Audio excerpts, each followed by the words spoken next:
ಮರೆಯ ಸಭೆಯೊಳಗಿರಲು ಕಾಪಾಲಿಕನು ಬರಲು,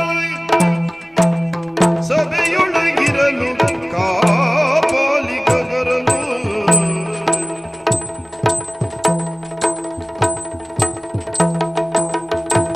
ಮೆರೆಯೇ ಸಭೆಯೊಳಗಿರಲು ಕಾಪಾಲಿಕ ಬರಲು, ಒದಗಿರಗಿ ಧ್ರುಪದಿ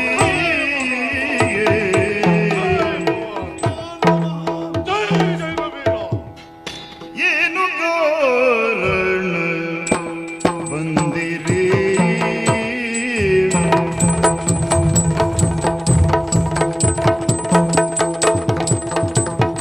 ಏನು ಕಾರಣ ಬಂದಿರಿ?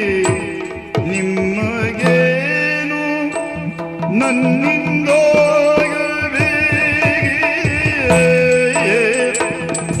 ನಿಮಗೇನು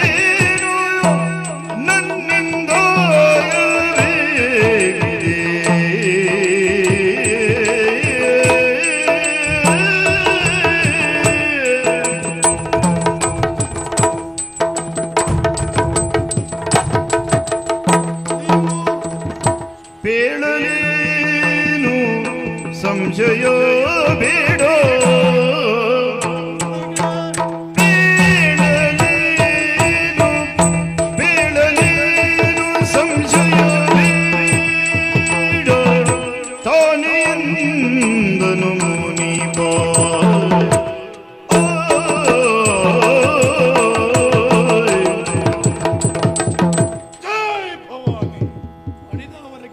ಕೊಂಡಿದ್ದೇನೆ. ಶುಭವಾಗಲಿ. ಅಪರಿಚಿತರು ತಾವು, ಯಾರು ಅಂತ ಗೊತ್ತಾಗ್ಲಿಲ್ಲ. ಆದರೂ ನನ್ನ ಆಸ್ಥಾನಕ್ಕೆ ಪ್ರವೇಶಿಸಿದಂತಹ ತಮಗೆ ಯಥಾಚಿತ್ತ ಯಥಾಮತಿಯಾಗಿ ಗೌರವವನ್ನು ಸಲ್ಲಿಸಿದ್ದೇನೆ. ತಾವ್ಯಾರು, ಎಲ್ಲಿಂದ ಬಂದವರು? ಇಷ್ಟು ಕೇಳುವುದಕ್ಕೆ ನನಗೆ ಅಧಿಕಾರ ಉಂಟು. ಯಾಕೆಂದ್ರೆ ಅಧಿಕಾರದ ಗದ್ದುಗೆಯಲ್ಲಿದ್ದವ ನಾನು, ಹಾಗಾಗಿ ಪ್ರಶ್ನಿಸಬೇಕು. ಆದ್ರೆ ಅಷ್ಟೇ ಅಲ್ಲ, ಅಷ್ಟಕ್ಕೆ ನಿಂತರೆ ಅಡ್ಡಿ ಇಲ್ಲ. ನಿಮ್ಮಂತವರು ನಮ್ಮಲ್ಲಿಗೆ ಬರುವಾಗ ಕಾರಣ ಇಲ್ಲದೆ ಬರುವುದಕ್ಕೆ ಸಾಧ್ಯ ಇಲ್ಲ. ಬಂದವರನ್ನು ಯಾಕೆ ಬಂದಿದ್ದೀರಿ ಅಂತ ಕೇಳಬಾರದು ಅಂತ ಶಾಸ್ತ್ರ ಹೇಳುತ್ತದೆ. ಅದೇ ಶಾಸ್ತ್ರದ ಮುಂದುವರಿಕೆಯ ಭಾಗ. ಹೇಳದೆ ಹೋದ್ರೆ ವಿಷಯ ಗೊತ್ತಾಗೋದಿಲ್ಲ. ಹಾಗಾಗಿ ಕೇಳಿ ವಿಷಯ ತಿಳಿದುಕೊಳ್ಳಬೇಕು ಅಂತ. ಯಾರು ತಾವು ಬಂದಿದ್ಯಾಕೆ ಕೇಳಿದ್ರೆ ಹೇಳಿದ್ರೆ ಸನ್ನಿಧಾನ ಕೇಳುವುದಕ್ಕೆ ಸಿದ್ಧ ಇದೆ.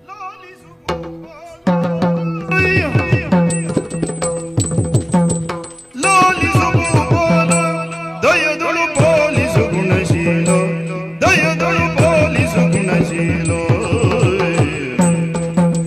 ಮೇಳವಿಸಿರೆ ಮುಖಗೂಳರ ಪಟಳ, ಮೇಳವಿಸಿರೆ ಮುಖಗೂಳರ ಪಟಳ, ನಿವಾಳಿಸಿ ಪೊರೆನೈ ಶ್ರೀಲ ಋಣಾಢ್ಯನೇ. ಮೇಳವಿಸಿರೆ ಮುಖಗೂಳರ ಪಟಳ, ನಿವಾಳಿಸಿ ಪೊರೆವೈ ಶ್ರೀಲನೆ ಗುಣವನೇ. ವಿಕ್ರಮಾದಿತ್ಯ, ತಮ್ಮ ಹೆಸರು? ನನ್ನ ಹೆಸರು ಶಾಂತರಸ ಎಂಬುದಾಗಿ. ಶಾಂತಶೀಲರು ತಾವು? ಹೌದು. ಶಾಂತಶೀಲ ಎನ್ನುವ ಹೆಸರು ಅತ್ಯಂತ ಆಪ್ತವಾಗಿ ಕೇಳಿಸ್ತದೆ. ಯಾಕೆಂದ್ರೆ ರಾಜನ್ಯ ವಂಶದಲ್ಲಿ ಜನಿಸಿದವನು ನಾನು. ಪಾಠಶಾಲೆಯಲ್ಲಿ ಪಾಠ ಆಗಿದೆ. ಒಂದಲ್ಲ ಎರಡಲ್ಲ 9 ರಸಗಳು. ಶೃಂಗಾರ, ಹಾಸ್ಯ, ಕರುಣ, ರೌದ್ರ, ವೀರ, ಭಯಾನಕ, ಬೀಭತ್ಸ, ಅದ್ಭುತ, ಶಾಂತ. 9ನೆಯದಾದ ರಸ ಶಾಂತ. ಆ ಶಾಂತ ರಸವನ್ನು ಹೊತ್ತು ತಾವು ಬಂದಿದ್ದೀರಿ. ಹಾಗಿದ್ರೆ ಪ್ರತಿಯೊಂದು ರಸಕ್ಕೂ ಒಂದೊಂದು ಭಾವಗಳು, ಅಷ್ಟಸ್ಥಾಯಿ ಭಾವಗಳು ಎನ್ನುವುದಾಗಿ ಕರೆಯುವುದು. ರತಿ, ಹಾಸ, ಶೋಕ, ಕ್ರೋಧ, ಉತ್ಸಾಹ, ಭಯ, ಜಿಗುಪ್ಸೆ, ವಿಸ್ಮಯ ಅಷ್ಟಸ್ಥಾಯಿ ಭಾವಗಳ ಪಟ್ಟಿಯಲ್ಲಿ ಸೇರದೆ ಹೋದರೂ ಶಮ ಎನ್ನುವ ಒಂದು ಭಾವವನ್ನು ನಂತರ ಸೇರಿಸಿದ್ದಾದ್ರೂ ಶಾಂತರಸದ ಉತ್ಪತ್ತಿಗೆ ಕಾರಣ. ಈ ಹಿನ್ನೆಲೆಯಲ್ಲಿ ಇಂಥದ್ದೊಂದು ಹೆಸರನ್ನು ತಾವು ಹೊತ್ತಿದ್ದೀರಿ ಅಂತಾದ್ರೆ ನಿಮ್ಮಲ್ಲಿ ಆ ಭಾವವನ್ನೇ ಗುರುತಿಸ್ತೇನೆ. ಹೆಸರು ಗೊತ್ತಾಯಿತು, ಶಾಂತಶೀಲರು ಎನ್ನುವುದು. ಪ್ರದೇಶ ಯಾವುದು ಗೊತ್ತಾಗಲಿಲ್ಲ. ಈ ಮಾಳವದ ಗಡಿ ಪ್ರದೇಶದಲ್ಲಿ ಇರುವಂತಹ ಮಧುವನ ನನ್ನ ವಾಸ. ಮಧುವನ ಮಾಳವದ ಗಡಿಯಲ್ಲಿರುವ ಪ್ರದೇಶ. ಹೌದು.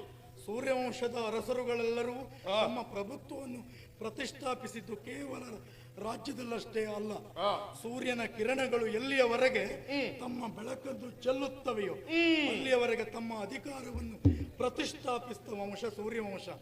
ಅಂದು ಆಳಿದ ಸೂರ್ಯವಂಶದ ಕಥೆ ಅತ್ಯಂತ ವಿಸ್ತಾರವಾದ್ರೆ ಇನ್ನು ಚಂದ್ರಾನ್ವಯದ ಪ್ರಭುಗಳು ಹೀಗೊಂದು ಪ್ರದೇಶ ಇದೆ ಎನ್ನುವುದು ನಮ್ಮ ಅವಗಾಹನೆಯಲ್ಲಿ ಇಲ್ಲದ ವಿಷಯವೇನು ಅಲ್ಲ. ಮಧುವನ ಕೇಳುವುದಕ್ಕದು ಕೂಡ ಆಪ್ತವೇ. ನವರಸಗಳು ಹೇಗೋ ಹಾಗೆಯೇ ಪಾಕಶಾಸ್ತ್ರದಲ್ಲಿ ಷಡ್ರಸಗಳು ಮಧು, ಆಮ್ಲ, ಲವಣ, ಕಟು, ಕಷಾಯ, ತಿಕ್ತ. ಹಾಗಿದ್ದರೆ ಮಧು ಎನ್ನುವಂತಹ ಷಡ್ರಸಗಳಲ್ಲಿ ಒಂದಾದ ಮೊದಲನೇ ರಸವನ್ನು ಹೊತ್ತ ಬೀಡು ನಿಮ್ಮದಾಯಿತು. ಮಧುವನದ ವಾಸಿಗಳು ಹೆಸರು ಶಾಂತಶೀಲರು. ತಮ್ಮನ್ನ ನೋಡಿದ್ರೆ, ವೇಷ ನೋಡಿದ್ರೆ ಅರ್ಥ ಆಗ್ಬೇಕಲ್ಲ, ಯಾವ ಗುಂಪಿಗೆ ಸೇರಿದವರು ಗೊತ್ತಾಗುವುದಿಲ್ಲ. ನಾವು ಶಿವನ ಆರಾಧಿಸುವಂತಹ ಕಾಪಾಲಿಕ ಪಂಥದವರು. ಓಹೋ, ಶೈವರಲ್ಲಿ ಹಾಗೆ ಕೆಲವು ಪಂಥಗಳುಂಟಂತೆ. ಕಾಪಾಲಿಕ, ಕಾಳಮುಖ, ಶಾಕ್ತ, ಪಾಶುಪತ, ವೀರಶೈವ.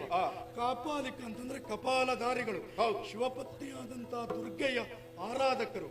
ಎದೆಯಲ್ಲೇ ಹೊತ್ತುಕೊಂಡು ಬಂದಿದ್ದೇನೆ. ನಿಮ್ಮಂತವ್ರನ್ನ ನೋಡ್ಲೇ ಇಲ್ಲ. ನಿಮ್ಮನ್ನು ನೋಡಿದ್ರೆ ನನಗೆ ಹೇಗಾಗ್ತದೆ ಗೊತ್ತಾ, ಒಂದು ರೀತಿಯ ಚಿದಾನಂದ ನನ್ನೊಳಗೆ ಆದಾಗೆ ಆಗುತ್ತದೆ. ನಮಗೆ ಹೇಗೆ ಬೇಕೋ ಹಾಗೆ ನಾವು ವಾಸಿಸುವವರು. ಓಹೋ, ನಮಗೆ ಏನು ಬೇಕೋ ಅದನ್ನು ಕುಡಿಯುವವರು, ನಮಗೆ ಎಷ್ಟು ಬೇಕೋ ಅಷ್ಟನ್ನೇ ತಿನ್ನುವವರು. ಹಾಗೆ ಬಯಸಿದರೆ ನೀವು ಕರೆದರೂ ಬರುವವರಲ್ಲ. ಇಲ್ಲಿಗೆ ಬರಲು ಕಾರಣವೇನು? ಅಲ್ಲ, ನಿಮ್ಮಂತವರೆಲ್ಲ ಬಾ ಅಂತ ಕರೆದ್ರೆ ಬರುವವರಲ್ಲ, ಬರುವುದಿಲ್ಲ. ಬರಬೇಡಿ ಅಂತ ಹೇಳಿದ್ರೆ ಬರದೇ ಇರುವವರಲ್ಲ, ಇರುವುದೂ ಇಲ್ಲ. ನಮ್ಮಲ್ಲಿ ಹೀಗೊಂದು ಕ್ರಮ ಉಂಟು. ಕೆಲವು ಕಡೆ ಕರೆದು ಹೋಗ್ಬೇಕಂತೆ, ಮತ್ತೆ ಕೆಲವು ಕಡೆ ಕರೆಯದೇ ಹೋಗ್ಬೇಕಂತೆ, ಮತ್ತೆ ಕೆಲವು ಕಡೆ ಕರೆದ್ರೂ ಹೋಗಬಾರದಂತೆ. ಇದು ಕರೆಯದೇ ಬಂದ್ರೂ ಕೂಡ ಕಾರಣ ಇಲ್ಲದೆ ಬರ್ಲಿಕ್ಕಿಲ್ಲ ಅಂತ. ಕಾರಣ ಇದೆ. ಯಾಕೆಂದರೆ ಕಾಪಾಲಿಕನಾದಂತಹ ನನ್ನ ಆತ್ಯಂತಿಕ ಗುರಿ ಯಾವುದು? ಆ ಮಹಾಕಾಳಿಯನ್ನ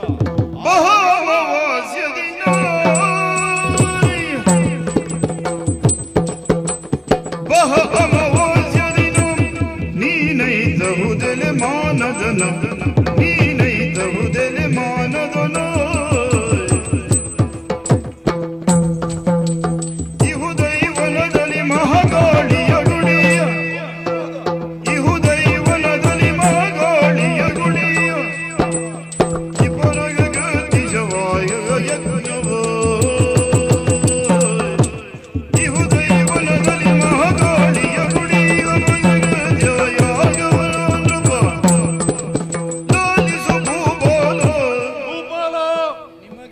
ಬರ್ತದೆ ಅಂತ ಗೊತ್ತುಂಟು ನನಗೆ. ನನಗೂ ಭಾಷೆ ಬರುತ್ತದೆ ಎನ್ನುವುದನ್ನು ನೀವು ಗ್ರಹಿಸ್ತೀರಿ. ಯಾರು ಎಷ್ಟೇ ವೇಗವಾಗಿ ಹೋದ್ರೂ ನಮ್ಮ ಹಿತವನ್ನು ನಾವು ಕಾದುಕೊಳ್ಳದೆ ಹೋಗ್ಲಿಕ್ಕಾಗುವುದಿಲ್ಲ. ಹಾಗಾಗಿ ಪ್ರಶ್ನಿಸುವುದು. ವೇಗವೇ ಕಾಲಧರ್ಮ ಅಂತ ಭಾವಿಸಿದ ಕಾಪಾಲಿಕ ನಾನು. ಆದ್ರೆ ನಿನ್ನಲ್ಲಿ ಬರುವುದಕ್ಕೂ ಕಾರಣ ಉಂಟು. ಅಲ್ಲ, ಹೀಗೆ ಯೋಚಿಸಿ ಹಲವಾರು ನಾಡವರ ಮಧ್ಯದಲ್ಲಿ ಮೆರೆಯುವಂತಹ ರಾಜರಲ್ಲಿ ವಿಕ್ರಮಾದಿತ್ಯ ವಿಶೇಷ. ಯಾಕೆ? ನೀನು ಹಲವು ಪದವಿಗಳ ಸರದಾರ. ಹಾಗಾಗಿ ಕೆಲವರಿಗೆ ಪದವಿಯೇ ಶೋಭಿಸುತ್ತದೆ, ಕೆಲವರು ಶೋಭಿಸುವುದಕ್ಕಾಗಿ ಪದವಿಯನ್ನು ಪಡೆಯುತ್ತಾರೆ. ನೀನ್ ಹಾಗಲ್ಲ, ನೀನು ಎರಡರಲ್ಲಿಯೂ ಕೂಡ ವಿಕ್ರಮನೆ. ಆದರೆ ನಿನ್ನನ್ನೇ ಅರಸಿಕೊಂಡು ಬಂದದ್ದು ಯಾಕೆ? ಆಗಲೇ ಹೇಳಿದ ಹಾಗೆ ಮಹಾಕಾಳಿಯನ್ನ ಆರಾಧಿಸಿಕೊಂಡು ಆಹ್ವಾನಿಸಿಕೊಂಡು ವಿಶೇಷವಾದಂತಹ ಶಕ್ತಿಯನ್ನ ಆರ್ಜಿಸಿಕೊಂಡು ಲೋಕ ಕಲ್ಯಾಣ ಮಾಡಬೇಕು ಎನ್ನುವುದು ನನ್ನ ಘನತರವಾದಂತ ಉದ್ದೇಶ. ವಿಷಯ ಹಾಗೆ ನೋಡಿದ್ರೆ ನೀನು ನಾನು ಹೊರಡುತ್ತಿರುವ ದಾರಿ ಒಂದೇ. ನೀನು ಅರಸನಾಗಿ ಲೋಕ ಕಲ್ಯಾಣದ ಕಾರ್ಯವನ್ನು ಮಾಡುತ್ತಾ ಇದ್ದೀಯ. ನಾವು ಈ ರೀತಿಯ ಕಾಪಾಲಿಕರಾಗಿ ನಮ್ಮದೇ ವಿಧಾನದಲ್ಲಿ ದೇವಿಯನ್ನ ಆರಾಧಿಸಿಕೊಂಡು ಬರುತ್ತಾ ಇದ್ದೇವೆ. ಲೋಕದಲ್ಲಿ ಎರಡು ರೀತಿಯ ಕ್ರಮ ಉಂಟು. ಈ ಲೋಕ ತನಗಾಗಿ ಅಂತ ಭಾವಿಸುವವರು ಕೆಲವರು, ಲೋಕಕ್ಕಾಗಿ ತಾನು ಎಂದು ಭಾವಿಸುವವರು ಕೆಲವರು. ಪರೋಪಕಾರಾಯ ಪುಣ್ಯಾಯ ಪಾಪಾಯ ಪರಪೀಡನಂ ಪರೋಪಕಾರಾರ್ಥಾಯ ಇದಂ ಶರೀರಂ ಅಂತ ಕೆಲವರು ಭಾವಿಸ್ತಾರೆ. ಮಮ ಹಿತಾರ್ಥಾಯ ಇದಂ ಲೋಕಂ. ನೀವಾಗಲ್ಲ, ಲೋಕದ ಕಲ್ಯಾಣ, ಲೋಕ ಕಲ್ಯಾಣಕ್ಕಾಗಿ ನಾವು ಸದಾ ಕಾಲ ಹಪಾಹಪಿಸುತ್ತಿರುವವು. ಆದರೆ ಏನು ಮಾಡೋಣ? ನಾವು ಕೈಗೊಳ್ಳುವಂತಹ ಕಾರ್ಯಕ್ಕೆ ಕೆಲವು ದುಷ್ಟರು ಬಂದು ಅಡ್ಡಿಪಡಿಸುತ್ತಾರೆ. ಅಲ್ಲ, ನೀವು ಲೋಕ ಕಲ್ಯಾಣಕ್ಕಾಗಿ ಕಾರ್ಯ ಕೈಗೊಳ್ಳುತ್ತೀರಿ. ಹೌದು. ಇಲ್ಲಿ ಕೈಗೊಳ್ಳುತ್ತೀರಿ ಅಂತಾದ್ರೆ ಏನಾದ್ರು ಪ್ರವಚನದ ಏರ್ಪಾಟು ಮಾಡಬೇಕಾ? ನಿಮ್ಮ ಪ್ರವಚನಕ್ಕಾಗಿ ಪ್ರವಚನವನ್ನು ಏರ್ಪಡಿಸಿಕೊಳ್ಳಬೇಕಾಗಿ ಬಂದವ ನಾನಲ್ಲ. ಮತ್ತೆ ನಾವು ಕೈಗೊಳ್ಳುವಂತಹ ಆ ಮಹಾಯಾಗಕ್ಕೆ ಕೆಲವರು ಕೂಳರು ಅನಗತ್ಯವಾಗಿ ಬಂದು ಉಪಟಳವನ್ನು ಕೊಡುತ್ತಾರೆ. ಎಲ್ಲಿ ಯಾಗವನ್ನು ಈ ಪ್ರದೇಶದ ರಾಜನಾಗಿರುವಂತಹ ನೀನು ನಾವಲ್ಲಿ ಕಾಳಿಕಾವನದಲ್ಲಿ ಕೈಗೊಳ್ಳುವಂತಹ ಆ ತಪಸ್ಸಿಗೆ ರಕ್ಷಣೆಯನ್ನು ಕೊಡಬೇಕೆಂದು ರಕ್ಷಣೆಯನ್ನು ಕೇಳಿಕೊಂಡು ಬಂದವನು. ಕಾಪಾಲಿಕರೇ, ಅವಸರ ಮಾಡಬೇಡಿ. ಯಾಕೆಂದ್ರೆ ಈ ಪ್ರಸಂಗ ಅವಸರದಲ್ಲಿ ಮುಗಿಸುವ ಪ್ರಸಂಗ ಅಲ್ಲ. ಎಲ್ಲಿ ವೇಗವಾಗಿ ಹೋಗಬೇಕು ಅಲ್ಲಿ ವೇಗವಾಗಿ ಹೋಗಬೇಕು. ಎಲ್ಲಿ ಯಾವ ಹದ ಇರಬೇಕು ಆ ಹದದಲ್ಲೇ ಹೋಗಬೇಕು. ಯಜ್ಞ ಮಾಡ್ತೀರಿ ಅಂತ ಹೇಳ್ತೀರಿ, ಯಜ್ಞ ಮಾಡುವುದು ನಿಮ್ಮ ಕ್ಷೇತ್ರದಲ್ಲಿ ಅಂತ ಹೇಳ್ತೀರಿ. ಇದಕ್ಕೆ ನೆರವು ಬೇಕು ಅಂತ ಕೇಳ್ತೀವಿ. ಯೋಚನೆ ಮಾಡಬೇಡಿ, ಭಂಡಾರಿ ಇದ್ದಾನೆ, ವ್ಯವಸ್ಥೆ ಮಾಡ್ತೇನೆ, ಹಣಕಾಸಿನ ವ್ಯವಸ್ಥೆ ಬೇಕು. ಹಣಕಾಸಿನ ಕೊರತೆ ನಮ್ಮ ಯಾಗಕ್ಕೆ ಯಾವತ್ತೂ ಬರುವುದಿಲ್ಲವಯ್ಯ. ದವಸ ಧಾನ್ಯಗಳ ವ್ಯವಸ್ಥೆ ಆಗಬೇಕು. ಅದು ಆಗಿದೆ, ಸಿದ್ಧತೆ ಆಗಿದೆ. ರಕ್ಷಣಾತ್ಮಕ ವ್ಯವಸ್ಥೆಗೆ ಸೇನೆ ಕಳಿಸ್ತೇನೆ. ಸೇನೆಯ ರಕ್ಷಣೆಯ ಅಗತ್ಯ ನಮಗಿಲ್ಲ. ನಾಳೆ ನಾನು ಯಾಗವನ್ನು ಕೈಗೊಳ್ಳುವಾಗ ನಿನ್ನ ಸೈನಿಕರು ಬಂದು ನಿಂತು ರಕ್ಷಣೆಯನ್ನು ಕೊಡಬಹುದು. ನಿನ್ನ ಸೈನಿಕರಿಗೆಲ್ಲ ಕೇಳುವ ಉಪಟಳವಲ್ಲವಯ್ಯ ಅದು. ಅಂದ್ರೆ ಅದಕ್ಕೆ ನೀನೇ ಆಗಬೇಕು. ಅಮಾವಾಸ್ಯೆಯ ದಿವಸ ಯಾಗ ಆ ಯಾಗದ ದಿನ ಯಾವುದು ಅಂತ ನೀನು ಕೇಳಿದ್ರೆ ಈಗ ಬರುವಂತ ಅಮಾವಾಸ್ಯೆಯ ದಿನ ಮಂಗಳವಾರ. ಮಂಗಳಂ ಅಮಂಗಳಂ ಅಂತ ಕೇಳಿದ್ದೆ. ಅದು ಕೆಲವರಿಗೆ, ನಮ್ಮಂತವರಿಗೆಲ್ಲವೂ ಅಮಂಗಳವೇ ಮಂಗಳ. ಹೌದಾ? ಹಾಗಾಗಿ ಜನ ಇದ್ದಲ್ಲಿಗೆ ನಾವು ಬರುವವರಲ್ಲ, ನಾವು ಬಂದ ಮೇಲೆ ಜನವೂ ಇರುವುದಿಲ್ಲ. ಆದಷ್ಟು ಬೇಗನೆ ಯಾಗ ಮಾಡುವಂತ ಉದ್ದೇಶ ನನಗಿದೆ. ಅದಕ್ಕೆ ಒಂದು ಸೂತ್ರ ಉಂಟು. ಬೆಳಕಿನಲ್ಲಿದ್ದವರಿಗೆ ಕತ್ತಲೆಯಲ್ಲಿದ್ದವರು ಕಾಣಿಸುವುದಿಲ್ಲ, ಕತ್ತಲೆಯಲ್ಲಿದ್ದವರಿಗೆ ಬೆಳಕಿನಲ್ಲಿದ್ದವರು ಕಾಣಿಸ್ತಾರೆ. ಹೌದಲ್ವಾ? ನಿಮ್ಮ ಮಧುವನ ನಮ್ಮ ಬೆಳಕಿನಲ್ಲಿದ್ದ ನಮಗೆ ಗೊತ್ತಾಗ್ಲಿಲ್ಲ, ಆದ್ರೆ ಗೊತ್ತಾಗದ ಪ್ರದೇಶಕ್ಕೆ ಬಂದು ರಕ್ಷಣೆ ಕೊಡಬೇಕು, ಬರಬೇಕು. ಅಮಾವಾಸ್ಯ ದಿವಸ ಯೋಚಿಸಬೇಡಿ.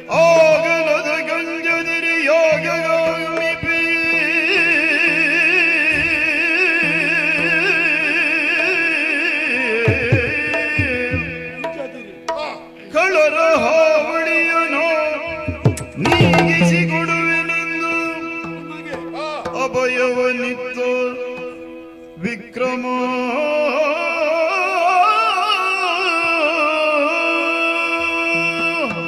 ವಿಕ್ರಮಾದಿತ್ಯ ಮಹಾರಾಜನ ಎದುರುಗಡೆ ಬಂದು ಭಿನ್ನಯಿಸಿಕೊಳ್ಳುತ್ತೀರಿ. ವಿಕ್ರಮಾದಿತ್ಯ ಹೆಸರೇ ಹೇಳುತ್ತದೆ. ಆದಿತ್ಯ ಸ್ವರೂಪಿಯಾಗಿ ವಿಕ್ರಮವನ್ನು ಪ್ರದರ್ಶಿಸುವ ಯೋಗ್ಯತೆಯನ್ನು ಹೊತ್ತವನು. ಕತ್ತಲೆಯ ಕೂಪದಲ್ಲಿ ತಾವಿದ್ದೀರಿ.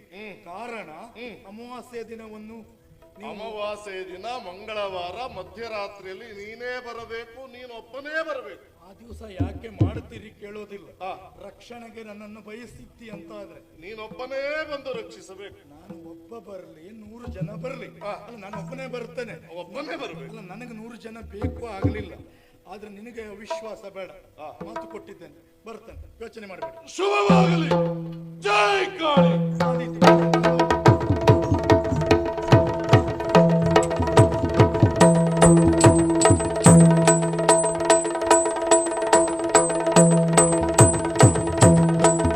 ಮುನಿ ಬೇಡಿರುವ ವೇಳೆಗೆ ಸಾರಿ ಬರೆ, ಮುನಿ ಬೇಡಿರುವ ವೇಳೆಗೆ ಸಾರಿ ಬರೆ, ಕಾಣುತ್ತ ಕಪಟದಿ ಯೋಗಿ ಉಪಚರಿಸೆ.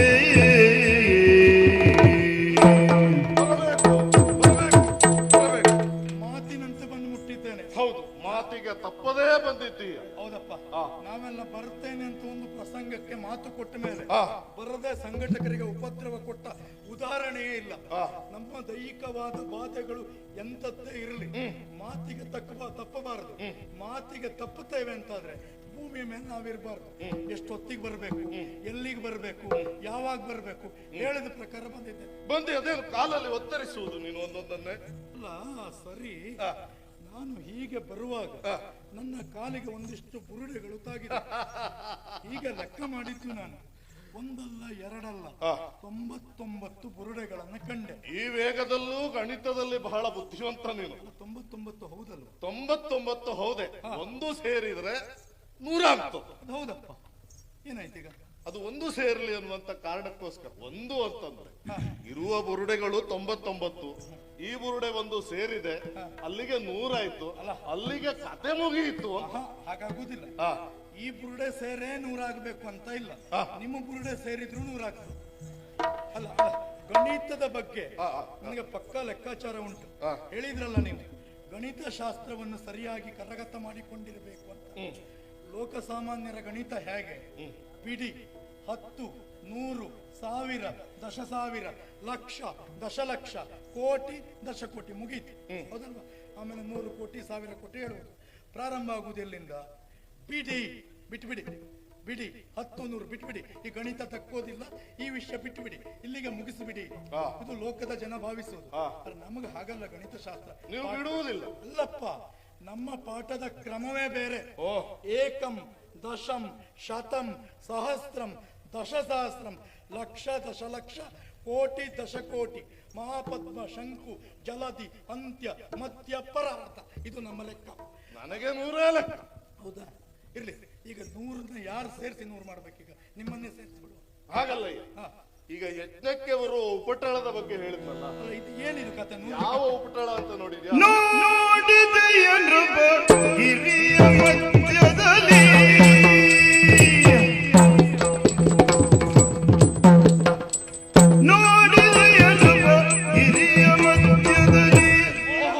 ಶೋಭಿಸುವ ಮುತ್ತುಗ ಗಾಢತರನನು ಗಾಡುದಿಗ ನಿಲ್ಲಿ. ಶೋಭಿಸುವ ಮುತ್ತುಗ ಗಾಢತರುತು ಗಾಡುದಿಗ ನಿಲ್ಲಿ. ನೋಡುವನೆ ಬೇತಾಳ ಬೆದರಿಪ, ನೋಡುವನೆ ಬೇತಾಳ ಬೆದರಿಪ, ಗಾಢದಿಂ ಹಿಡಿತರುವುದಿಲ್ಲಿ. ನೋಡುವನೆ ಬೇತಾಳ ಬೆದರಿಪ, ಗಾಡಿನಂ ಹಿಡಿತರುವುದಿಲ್ಲಿಗೆ. ಗಾಡಿ ಮುಗಿಸುವೆ ಯಜ್ಞವೆನಲು ರೂಢಿ ಬಾಲಗಳೆಡೆದ ನಲ್ಲಿಗೆ.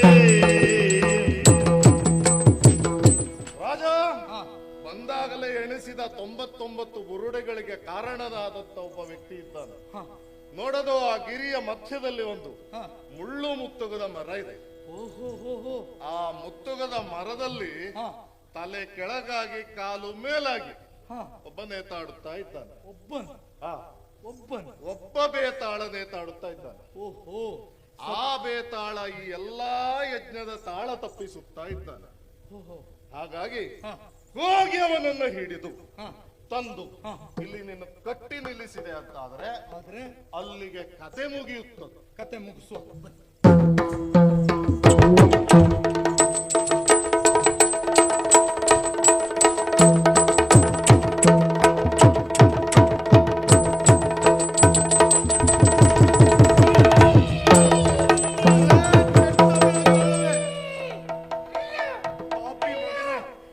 ಒಳ್ಳೆ ಕೆಲಸ ಮಾಡುತ್ತಿರುವಂತ ಕಾಪಾಲಿಕನಿಗೆ ಉಪದ್ರವವನ್ನು ಕೊಡುವುದಕ್ಕೆ ಮುಂದಾದವ ನೀನು.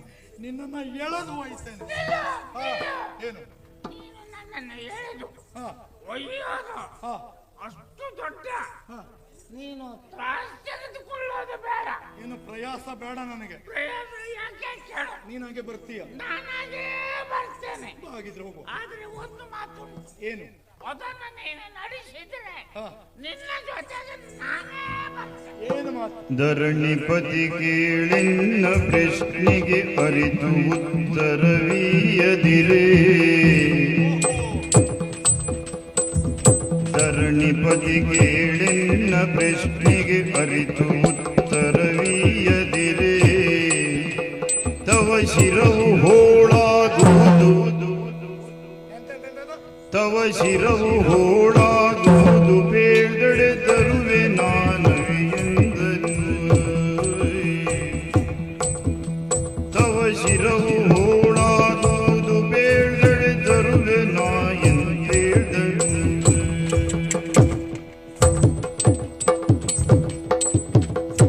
ಒಳ್ಳೆ ನೃತ್ಯಗಾರ ಬೇತಾಳ ನೀನು. ನಿನಗೆ ಹಿಮ್ಮೇಳವೂ ಗಟ್ಟಿ ಉಂಟು. ಅಲ್ಲ, ಈ ಗಟ್ಟಿ ಅಲ್ಲ, ಇದ್ರಲ್ಲೇ ಗಟ್ಟಿಯಾಗಿ ಹೋದೆ ನಾನು. ಬಹಳ ವರ್ಷ ಆಗಿರ್ಬೇಕು ನೀನು. ಅಲ್ಲ, ಈಗ ವರ್ಷ ಬಹಳ ಎಂತದ್ದು. ಈಗ ನಾನು ಇದ್ದದ್ದೇ ಬಹಳ ವರ್ಷದಿಂದ. ಈಗ ನಿನ್ನ ಜೊತೆಗೆ ಕಂಡದ್ದು ಈಗ ಸದ್ಯ ಹೀಗೆ. ಮೊದಲು ನೋಡಿದವನಲ್ಲ ನೀನು. ಅಲ್ಲ, ಇಲ್ವೇ ಇಲ್ಲ. ಈಗ ನಿನಗೆ ನಾನು ಬಹಳ ತೊಂದರೆ ಕೊಡುವವನು ಅಲ್ಲ. ಬರ್ತಿಯಾಗಿದ್ರೆ ನಾನೀಗ ಬಂದೆ. ಹೋಗಿದ್ದೆ. ಅಲ್ಲ ತಾಟಿ, ಒಂದು ಮಾತುಂಟು. ಏನು? ನಾನು ನಿನಗೊಂದು ಪ್ರಶ್ನೆಯನ್ನು ಕೇಳ್ತೇನೆ. ಆ ಪ್ರಶ್ನೆಗೆ ಉತ್ತರ ನಿನಗೆ ಗೊತ್ತಾಗಿಯೂ ನೀನು ಹೇಳದೆ ಹೋದ್ರೆ ನಿನ್ನ ತಲೆ 1000 ಹೋಳಾಗ ಹೋಗ್ತದೆ. ನಾ ಮತ್ತೆ ಹಿಂದೆ ಕಲ್ಲಿಗೆ ಮುತ್ತರ ಕಲ್ಲಿಗಿದ್ದರೂ ಹೌದು. ಅಲ್ಲ ಪಾಪಿ ಮಗನೇ, ಏನ ನಿನ್ನಂತ ಒಬ್ಬ ಗತಿಗೆಟ್ಟ ಬೇತಾಳನ ಪ್ರಶ್ನೆಗೂ ಉತ್ತರ ಕೊಡುವುದಕ್ಕಾಗದೆ ಇದ್ದ ಗತಿಗೆಟ್ಟ ವಿಕ್ರಮಾದಿತ್ಯ ಅಂತ ಭಾವಿಸಿದ್ಯಾ? ಆಗಲ್ಲ. ಮತ್ತೆ ಈಗ ನನ್ನ ಪ್ರಶ್ನೆಗೆ ನಾನು ನಿನ್ನ ಪ್ರಶ್ನೆಗೆ ಕೊಡ್ಲಿಕ್ಕೆ ಆಗದಿದ್ದಂತ ವಿಕ್ರಮನೋ ನಾನು ಅಂತ ಹೇಳ್ಕೊಳ್ಳೋದು ಬೇಡ. ನಾನು ಕೇಳಿದ ಪ್ರಶ್ನೆಗೆ ನೋಡು, ನೀನು ಕಥೆಯನ್ನು ಹೇಳುತ್ತೀಯ, ಕಥೆಯ ಕೊನೆಯಲ್ಲಿ ಪ್ರಶ್ನೆಯನ್ನು ಪ್ರಶ್ನೆ ಮೂಡ್ತದೆ. ಆ ಪ್ರಶ್ನೆಗೆ ನಾನು ಉತ್ತರ ಕೊಡಬೇಕು. ಉತ್ತರ ಕೊಡ್ಬೇಕು. ನಿನಗೆ ಕಥೆ ಹೇಳುವ ಚಟ ಉಂಟು ಅಂತ ಆಯ್ತು, ಅದು ಕೇಳುವುದಕ್ಕೆ ನನಗೆ ಚಟ ಉಂಟು ಅಂತ ಅದ್ರ ಅರ್ಥ ಅಲ್ಲ. ಆದ್ರೆ ಒಬ್ಬ ಬೇತಾಳ ಕೇಳಿದ ಪ್ರಶ್ನೆಗೆ ಉತ್ತರ ಕೊಡದೆ ಹೋದ್ರೆ ಚರಿತ್ರೆಯಲ್ಲಿ ಏನಾದಿತ್ತು ಹೇಳು? ಬೇತಾಳನ ಪ್ರಶ್ನೆಗೆ ಉತ್ತರಿಸಲಾಗದ ವಿಕ್ರಮ ಅಂತ ಅದೇನು ಆಗ್ಲಿಲ್ಲ. ಆದರೆ ಮರ್ಯಾದೆಯಲ್ಲಿ ಉಳಿತು. ಅದಕ್ಕಾಗಿ ನಿಮ್ಮಂತವರ ಪ್ರಶ್ನೆಗಳನ್ನು ನಾವು ಹಗುರವಾಗಿ ಪರಿಗಣಿಸಕೂಡದು. ಲೋಕದಲ್ಲಿ ವಿಕ್ರಮಾದಿತ್ಯ ಬೇತಾಳನ ಕಥೆಗಳು ಎನ್ನುವುದೊಂದು ಇತಿಹಾಸವೇ ಆಗುತ್ತದೆ ಅಂತಾದ್ರೆ ಆ ಪ್ರಸಂಗಕ್ಕೆ ನಾನು ಬದ್ಧ. ಎಷ್ಟು ಪ್ರಶ್ನೆ ಕೇಳುವವ ನೀನು? ಅಲ್ಲಿ ಹೀಗೆ ಸದ್ಯ ಒಂದು ಪ್ರಶ್ನೆ ಕೇಳ್ತೇನೆ, ಒಂದಕ್ಕೆ ಉತ್ತರ ಕೊಟ್ಟರೆ ಬಂದು ಬಿಡ್ತೀಯ. ಒಂದಕ್ಕೆ ಉತ್ತರ ನೀ ಕೊಟ್ಟಿಯಾ? ಉತ್ತರ ನೀ ಕೊಟ್ಟಿಯಾ? ಕೊಟ್ರೆ ನಾನು ಹಿಂದಕ್ಕೆ ಅಲ್ಲ, ನೀ ಹೇಳಿದ್ದೇನು? ಪ್ರಶ್ನೆಗೆ ಉತ್ತರ ಹೇಳಿದ್ರೆ ಬರ್ತೀಯ. ಒಂದು ವೇಳೆ ಉತ್ತರ ಹೇಳದೆ ಹೋದ್ರೆ ನಿನ್ನ ತಲೆ 1000 ಹೋಳಾಗಿ ಹೋಳಾಗ್ತದೆ. ಆಯ್ತಪ್ಪ, ಅದು ಉತ್ತರಿಸಿ ನೋಡುವ, ಆಮೇಲೆ ಏನಾಗ್ತದೆ. ಒಂದಕ್ಕೆ ಉತ್ತರ ಹೇಳಿದೆ ನಾನು, ಒಂದಕ್ಕೆ ಮುಕ್ತಾಯ ಮತ್ತು ಪ್ರಶ್ನೆ ಕೇಳುವುದು. ಅಲ್ಲ ಈಗ ಮತ್ತೆ ಉಂಟು. ಎಷ್ಟು ಎಷ್ಟು ಎಷ್ಟು? ಒಟ್ಟು 24. ಪಾಪಿ ಮಗನೇ, 24 ಅಲ್ಲ, 101 ಪ್ರಶ್ನೆ ಕೇಳು. ಉತ್ತರ ಕೊಡುವ ಗಂಡು ಮಗ ವಿಕ್ರಮಾದಿತ್ಯ. ಕೇಳು ಪ್ರಶ್ನೆ. ಹೌದೌದಾ? ಈಗ ಗಂಡು ಹೆಣ್ಣು ಅಂತ ಈಗ ಗೊತ್ತಾಗ್ತದೆ. ಈಗ ನಾ ಕೇಳು ಕಥೆಯಲ್ಲೇ ಗೊತ್ತಾಗ್ತದೆ. ಅಲ್ಲಲ್ಲ, ನಾನು ಉತ್ತರ ಕೊಟ್ರೆ ಗಂಡ ಆಯ್ತು, ನಾನು ಉತ್ತರ ಕೊಟ್ಟಾಗ ನೀ ಏನಾಗ್ತೀಯ? ನಾನು ನಿನ್ನ ಹಿಂದಾಯ್ತು. ಅಲ್ಲ, ಮತ್ತೆ ನೀ ಹೆಣ್ಣಾಗುದಿಲ್ಲ. ಅಲ್ಲ, ನಾ ಹೆಣ್ಣಾಗ ಗಂಡು ಹೆಣ್ಣು ನಿರ್ಣಯ ಆಗಬೇಕು ಅಂತಾದ್ರೆ ಉತ್ತರದಲ್ಲಿ ಗಂಡು ಹೆಣ್ಣು ಅದಾಗಿವೆ. ಇಷ್ಟೇ ವಿಷಯ. ಕೇಳ ಪ್ರಶ್ನೆ ಕೇಳ. 24 ಪ್ರಶ್ನೆ ಎಲ್ಲ ಕೇಳು. 2 ಜನ ಇದ್ರಲ್ಲಿ ಅವರು ಏನ್ ಮಾಡಿದ್ರು ಗೊತ್ತುಂಟ? ಯಾರವರು? 2 ಜನ ಪಿಶಾಚಿಗಳು. ನೀನು ಪಿಶಾಚಿ, ನೀಗ ಹೇಳುವ ಕಥೆಯೂ ಪಿಶಾಚಿ. ಇರ್ಲಿ, ಜಾತಿ ಮಕ್ಕಳ ಕಥೆ ನಾನು ಆವಾಗ್ಲೇ ಜನ ಹೇಳಿದೆ. ನೀನ್ ಹೇಳಿದ ಕೂಡಲೇ ಆ ಪಿಶಾಚಿ ನನಗೆ ಹೋಲಿಸ್ತೆ ಅಂತ ಗೊತ್ತಲ್ಲ. ಅಂದ್ರೆ ಪಿಶಾಚಿ ಆದಾಗ್ಲೂ ನೀನು ನಿನ್ನ ಪಿಶಾಚಿ ಜಾತಿ ಬಿಡುವುದಿಲ್ಲ ಅಂತ. ಅಲ್ಲ, ಪಿಶಾಚಿ ಜಾತಿ ಅಲ್ಲ, ವಿಷ ಬಿಡುವುದಿಲ್ಲ. ಸರಿ, ನಾನು ಬೇರೆಯವರಿಗೆ ವಿಷ ಕೊಟ್ಟೇ ಹೋಗುವ. ಆಗ್ಲಪ್ಪ, ನನಗೆ ಗೊತ್ತಿದ್ದ ವಿಷಯ. ಸರಿ ಆಯ್ತಾ? 2 ಪಿಶಾಚಿಗಳು. 2 ಪಿಶಾಚಿಗಳು. ಒಬ್ಬರು ಒಂದು ಪಿಶಾಚಿ 2 ಗಿಡವನ್ನ ನೆಡ್ತು. 2 ಗಿಡ? ಹಣ್ಣಿನ ಗಿಡ. ಹೌದ? ಒಂದು ಗಿಡ. ಒಂದು ಗಿಡ ಒಂದು ಪಿಶಾಚಿ ನೆಟ್ಟತು. ಆದ್ರೆ ಇನ್ನೊಂದು ಪಿಶಾಚಿ ಇತ್ತಲ್ಲ, ಆ ಪಿಶಾಚಿ ಆ ಗಿಡಕ್ಕೆ ನೀರೆರಿತಾ ಉಳಿತು. ನೀರು ಗೊಬ್ಬರ ಹಾಕಿ ಬೆಳೆಸಿತು. ನೆಟ್ಟ ಪಿಶಾಚಿ ಒಂದು, ಬೆಳೆಸಿದ ಪಿಶಾಚಿ ಒಂದು. ಮತ್ತೊಂದು ಪರಿಣಾಮ ಏನು? ನಂತರ ಆ ಗಿಡಕ್ಕೆ ಒಳ್ಳೆಯ ಫಲಭರಿತವಾದ ಹಣ್ಣು. ಎಷ್ಟು? 3 ಹಣ್ಣುಗಳು. 3 ಹಣ್ಣುಗಳು. ಏನಾಯ್ತು ಈಗ? ಅದು ಆವಾಗ ಒಂದನೇ ನೆಟ್ಟ ಪಿಶಾಚಿ ಹೇಳ್ತದೆ, ಏನು, ನಾನು ಈ ಗಿಡವನ್ನು ನೆಟ್ಟದ್ದು, ಆದ್ದರಿಂದ 2 ಹಣ್ಣು ನನಗೆ. ನೀರು ಹಾಕಿದವನು 1 ಹಣ್ಣು ನಿನಗೆ ಅಂತ. ಆವಾಗ ಅದಕ್ಕೆ ಅವ ಒಪ್ಪಲಿಲ್ಲ. 2ನೇ ಅವ, ನೀನು ನೆಟ್ಟರೆ ಏನಾಯ್ತು? ನಾನು ನೀರು ಹಾಕಿ ಬೆಳೆಸಿದ್ರಿಂದಲೇ ದೊಡ್ಡ ಆಯ್ತು. ಸರಿ, ಅದಕ್ಕೆ ಗಿಡಕ್ಕೆ ಕಾಯಾಯ್ತು, ಆಮೇಲೆ ಹಣ್ಣಾಯ್ತು. ಆದ್ರಿಂದ 2 ನನಗೆ. ಇರುವುದು 3 ಹಣ್ಣು. 3ರಲ್ಲಿ ಇದು 2 ಕೇಳ್ತದೆ, ಅದು 2 ಕೇಳ್ತದೆ. ಅದು ಹೇಗೆ? ಈ ಸಮಸ್ಯೆಯನ್ನು ಬಗೆಹರಿಸಬೇಕು. ಬಗೆಹರಿಸಬೇಕು. ನೆಟ್ಟ ಪಿಶಾಚಿ ಹೇಳುವುದು ನೆಟ್ಟಿದ್ದು ನಾನು, ಬಿಟ್ಟ 3 ಹಣ್ಣುಗಳಲ್ಲಿ 2 ಹಣ್ಣು ನನಗೆ ಬೇಕು. ನನಗೆ ಬೇಕು. ಬೆಳೆಸಿದ ಪಿಶಾಚಿ ಬೆಳೆಸಿದ್ದು ನಾನು, ಆದ್ದರಿಂದ ನನಗೆ 2 ಬೇಕು. ಇರುವುದು 3 ಕತ್ತರಿಸಿ ಕೊಡುವ ಹಾಗಿಲ್ಲ. 2ಕ್ಕೂ 2 ಕೊಡಬೇಕು. ಇರುವುದು 3 ಮಾತ್ರ. ಅಯ್ಯ, ಇದು ವಿಕ್ರಮಾದಿತ್ಯನ ಸಾನ್ನಿಧ್ಯಕ್ಕೆ ಬಂದು ಹೋದ ವಿಷಯವೇ. ಹೌದಾ? ಹೌದಪ್ಪ. ಮೊದಲೇ ಬಂದಿದ್ದ. ನಾನು ಸಿಗಲೇ ಇಲ್ಲ. ಯಾವಾಗ ಬಗೆಹರಿಸಿದ್ದೇನೆ ವಿಕ್ರಮಾದಿತ್ಯ. ಏನು? ನಿನ್ನ ಜಾತಿ ಮಕ್ಕಳ ಸಮಸ್ಯೆ ವಿಕ್ರಮಾದಿತ್ಯನ ಮುಂದೆ ಬಂದಿದೆ. ಹೌದಾ? ನೆಟ್ಟ ಪಿಶಾಚಿ ಮತ್ತು ಬೆಳೆಸಿದ ಪಿಶಾಚಿ 2 ಪಿಶಾಚಿಗಳನ್ನು ವಿಶ್ವಾಸಕ್ಕೆ ತೆಗೆದುಕೊಂಡು ನಾನು ನಿರ್ಣಯ ಕೊಡುವವರೆಗೆ ಮತ್ತೊಬ್ರು ಮಾತಾಡಬಾರದು. ಅಲ್ಲಿಯವರೆಗೆ ಮಾತಾಡಬಾರದು. ಒಂದು ವೇಳೆ ಮಾತಾಡಿದ್ರು, ಮಾತಾಡಿದ ಪಿಶಾಚಿಗೆ 1 ಹಣ್ಣು, ಮಾತಾಡದ ಇದ್ದ ಪಿಶಾಚಿಗೆ 2 ಹಣ್ಣು. ಈ ನಿಬಂಧನೆಗೆ ಒಳಪಡಿಸಿ ಆಮೇಲೆ ನೆಟ್ಟ ಪಿಶಾಚಿಯನ್ನ ಪ್ರಶ್ನಿಸಿದ್ದೆ. ನೆಟ್ಟಿದ್ದು ನೀನು ಹೌದಲ್ಲ? ನೆಟ್ಟಿದ ನಿನಗೆ 2 ಹಣ್ಣು ಬೇಕು ಹೌದು ಅಲ್ವ? ನ್ಯಾಯವಾಗಿ ನಿನಗೆ ಕೊಡಬೇಕು. ನೀನು ನಡೆದೇ ಹೋದ್ರೆ ಬೆಳೆಸುವುದಾದ್ರೂ ಎಲ್ಲಿಂದ? ಈಗ ಒಂದು ವೇಳೆ ನಾನು 2 ಹಣ್ಣು ಕೊಟ್ರೆ ನಿನ್ನದು ಮತ್ತೆ ಗದ್ದಲ ಇಲ್ವಲ್ಲ?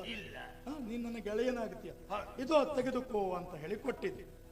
ತಕ್ಷಣ ಪಕ್ಕದಲ್ಲಿದ್ದ ಪಿಶಾಚಿ ಅಬ್ಬರಿಸುವುದಕ್ಕೆ ಪ್ರಾರಂಭ ಮಾಡ್ತೇನೆ. ಸುಮ್ಮನಿರು, ಮಾತಾಡಬೇಡ. ನಿನಗೆ 2 ಕೊಡಬೇಕಲ್ಲ, ಕೊಡ್ತೇನೆ, ಸುಮ್ಮನೆ. ಕೊಟ್ಟ ಪಿಶಾಚಿಗೆ ಕೇಳಿತ್ತು, ನೀನ್ ನನ್ನ ಆತ್ಮೀಯ ಹೌದು ಅಲ್ವ? ಯಾಕೆ ಸಮಸ್ಯೆ ಬಗೆಹರಿಸಿದ್ದೇನೆ. ಸಮಸ್ಯೆ ಬಗೆಹರಿಸಿದ್ರಿಂದ ನೀನ್ ನಾನು ಹೇಳಿದಾಗ ಕೇಳುತ್ತೆ. ವಿಶ್ವಾಸಕ್ಕೆ ಬಂದ ಪಿಶಾಚಿ, ಹೌದು, ಇಂದಿನಿಂದ ನಾನು ನಿನ್ನ ಗೆಳೆಯ. ಹಾಗಾಗಿ ಗೆಳತನಕ್ಕೆ ಪ್ರತಿಯಾಗಿ ಏನಾದ್ರೂ ಕೊಡಬೇಕು ಬೇಡ? ಕೊಡುವುದಕ್ಕೆ ನನ್ನಲ್ಲಿಲ್ಲ, ನಿನ್ನಲ್ಲುಂಟು. ಏನು ಕೊಡ್ತೀಯ? 2 ಹಣ್ಣುಂಟಲ್ಲ, 1 ನನಗೆ ಕೊಡು. ವಿಶ್ವಾಸದಿಂದ ಪಡೆದಿದ್ದೆ.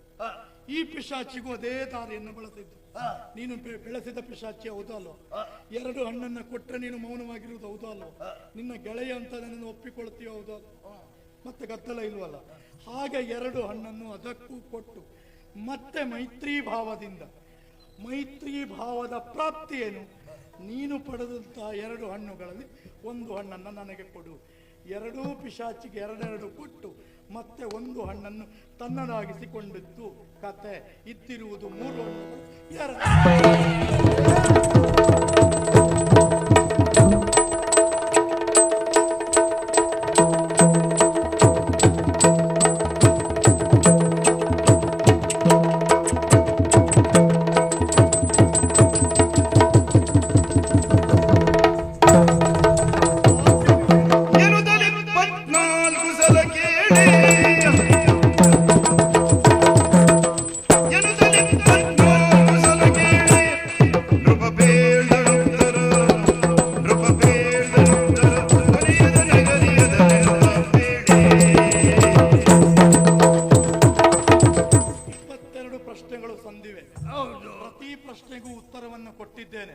ಕೊಟ್ಟ ಪರಿಣಾಮವಾಗಿ ಓಡುವುದನ್ನು ಮಾತ್ರ ನೀನು ಬಿಡಲಿಲ್ಲ.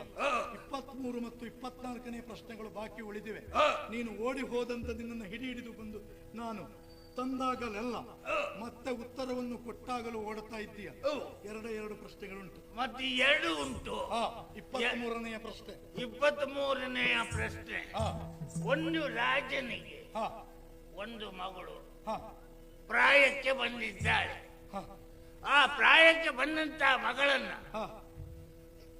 3 ಕಡೆಯ ರಾಜಕುಮಾರರು ಆ ಸುದ್ದಿಯನ್ನ ತಿಳಿದು ಮದುವೆಯಾಗಲು ಬಂದಿದ್ದಾರೆ. ಒಳ್ಳೆ ರಸಿಕ ಮಹಾರಾಯ ನೀನು. ಎಂತದ್ದು? ಈ ಪಿಶಾಚಿ ಆದ್ರೂ ಇಂಥ ಕಥೆಯೆಲ್ಲ ಸಂಗ್ರಹ ಮಾಡಿದ್ಯಲ್ಲ ಅಲ್ವಾ?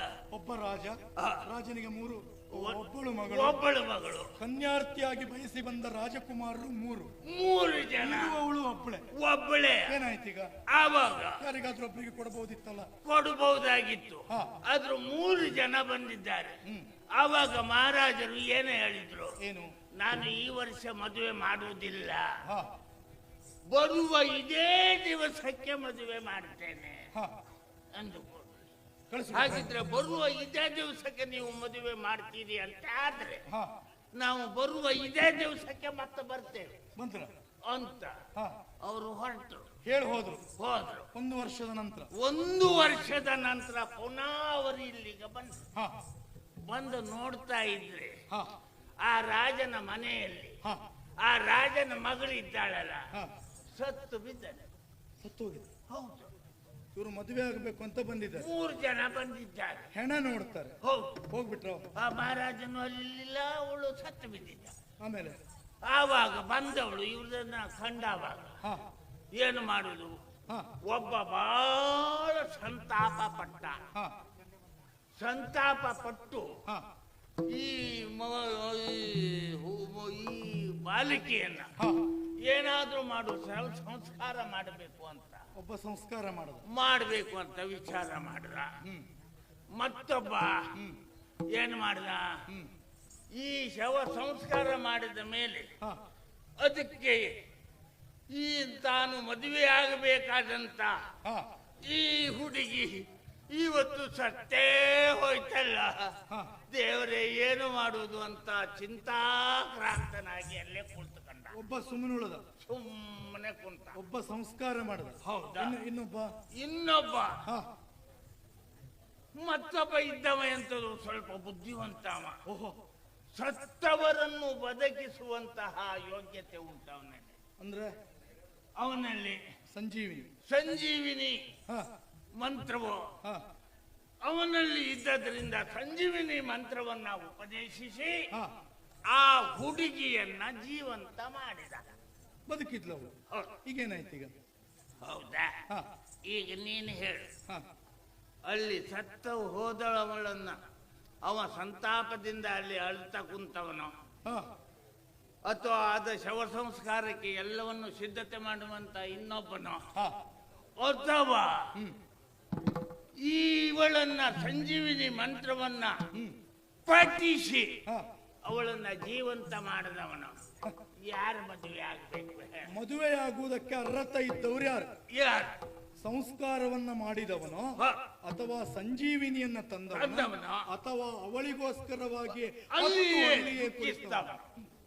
ಬಹಳ ಸುಲಭ ಉತ್ತರ ಇದು. ಸಂಸ್ಕಾರವನ್ನ ಮಾಡಿದವ ಮಗ ಆಗುತ್ತಾನೆ. ಹೌದಾ? ಕ್ರಿಯಾಕರ್ಮ ಮಾಡುವುದು ಮಗ ಹೌದಲ್ಲ? ಕ್ರಿಯಾಕರ್ಮಾದಿಗಳನ್ನು ಮಾಡಿದವ ಮಗ. ಹಾಗಾಗಿ ಅವನಿಗೆ ಮದುವೆ ಆಗುವ ಹಕ್ಕಿಲ್ಲ. ಸಂಜೀವಿನಿಯನ್ನ ತಂದು ಬದುಕಿಸಿದವ ತಂದೆಯಾಗುತ್ತಾನೆ. ಅಂದ್ರೆ ಅವಳನ್ನು ಹುಟ್ಟಿಸಿದ ಹಾಗೆ ಮರು ಹುಟ್ಟಿಸಿದ ಅಪ್ಪ ಆಗುತ್ತಾನೆ. ಅಪ್ಪ ಆದವನು ಮದುವೆ ಆಗುವುದಕ್ಕಾಗುವುದಿಲ್ಲ. ಆದ್ರೆ ಅವಳಿಗೋಸ್ಕರವಾಗಿ ಪರಿತಪಿಸ್ತಾ ಇದ್ದಾನಲ್ಲ, ಅವನೇ ಮದುವೆ ಆಗುವುದಕ್ಕೆ ಅರ್ಹನಾಗ್ತಾನೆ. ಮತ್ತೆ ಓಡಬೇಡ. ಓಡುವುದಿಲ್ಲ. ಈಗ 24ನೇ ಪ್ರಶ್ನೆ. ಇದು 24ನೇ ಕೊನೆ ಪ್ರಶ್ನೆ. ಹೌದಾ?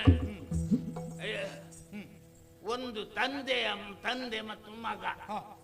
ಅಂದ್ರೆ ತಂದೆಗೆ ಹೆಂಡತಿ ಇಲ್ಲ, ಮಗ ಪ್ರಾಯಕ್ಕೆ ಮದುವೆ ಬಂದಿದ್ದಾನೆ, ಮದುವೆ ಆಗಲಿಲ್ಲ. ಪ್ರಾಯ ಕಳೆದುಕೊಳ್ಳದ ತಂದೆ, ಪ್ರಾಯ ಬಂದಿರುವ ಮಗ ಇಬ್ಬರು ಜೊತೆಯಾಗಿ ಹೆಣ್ಣಿನ ಹುಡುಕಾಟಕ್ಕೆ ಹೋಗ್ತಾರೆ. ಕನ್ಯಾರ್ಥಿಯಾಗಿ ಹೋಗ್ತಾರೆ.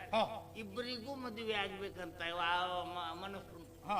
ಆದ್ದರಿಂದ ಹೋಗುವಾಗ ಅಷ್ಟು ದೂರ ಅಲ್ಲಿಗೆ ಇಬ್ಬರು ಹೆಂಗಳೆಯರು ಹೋಗ್ತಾ ಇದ್ದಾರೆ. ಹೇಗೆ? ಒಬ್ಬಳು ಅತಿ ಎತ್ತರವಾಗಿದ್ದಾಳೆ. ಎತ್ತರ ಇದ್ದಾಳೆ ಒಬ್ಬಳು ಅತಿ ಚಿಕ್ಕದಾಗಿದ್ದಾಳೆ, ಗಿಡ್ಡವಾಗಿ ಹೋದವ ಇದ್ದದನ್ನ ಇವರಿಬ್ಬರು ಕಂಡ್ರು. ಕಂಡಾವಾಗಲೇ ಆಲೋಚನೆ ಮಾಡಿದ್ರು, ನಿರ್ಣಯ ಮಾಡಿದ್ರು. ಏನು?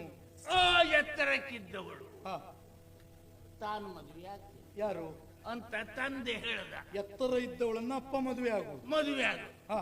ಅದು ತಗ್ಗು ಗಿಡ್ಡವಾಗಿದ್ದಾಳಲ್ಲ, ಮಗ ತಾನು ಮದುವೆ ಆಗ್ತೇನೆ ಅಂತ ಮದುವೆ ಆದ. ಮದುವೆ ಆದ. ಹಾಗಿದ್ರೆ ಮದುವೆ ಆದ ಮೇಲೆ ಅವರಿಗೆ ಸಂತಾನವೂ ಆಯ್ತು. ಯಾರಾಗಿದ್ರು ಆ 2 ಹೆಣ್ಣು ಮಕ್ಕಳು?